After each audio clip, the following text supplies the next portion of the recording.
DJ मुक्ती सोलापूर हे अभियान आता आम्ही चालू केलेलं आहे.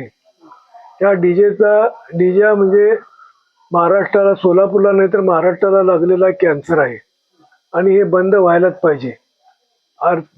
लोकांचं मानसिक आरोग्य, शारीरिक आरोग्य आणि सामाजिक आरोग्य यात बिघडून गेलेले या डीजेमुळे. माझे एक नातेवाईक जवळचे या डीजेमुळे त्यांचं निधन झालं. फक्त एक फर्लंग डीजे बरोबर चालत गेले, घरी आले, उलटी झाली आणि पडले. काल आपण बघितलं सोलापुरात पण असा प्रकार झालेला आहे. असे प्रकार ठिकठिकाणी होत आहेत. त्यामुळे हे डीजे मुक्त सोलापूर हे व्हायलाच पाहिजे. आता आपण जर बघितलं शिवाजी महाराज चौक, त्या ठिकाणी डीजेचा धुमाकूळ चालू असतो.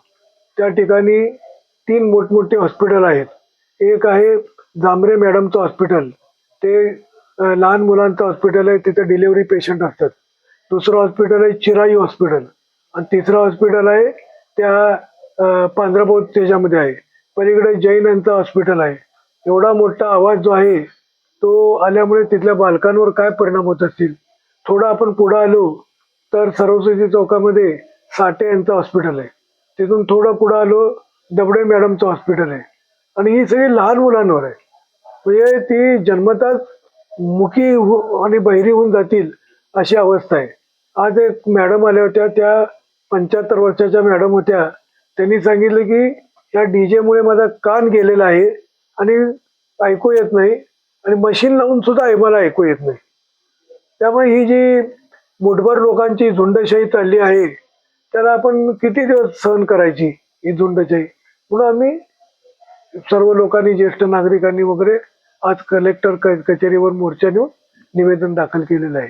आणि या अभियानामध्ये सर्व ठिकाणचे लोक सामील होत आहेत. काल मी पंढरपूरला गेलो होतो. पंढरपूरला मला अनेक लोक भेटले.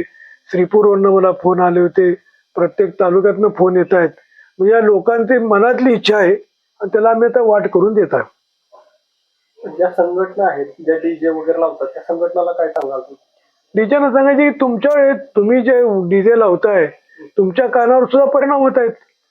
त्यामुळे तुम्ही तुमच्या भविष्याचा विचार करा ना. डीजे तुमच्यासाठीच, आमच्यासाठी नाही, सर्वांसाठीच वाईट आहे डीजे. लेसर पण वाईट आहे. लेसरमुळे डोळे जात आहेत.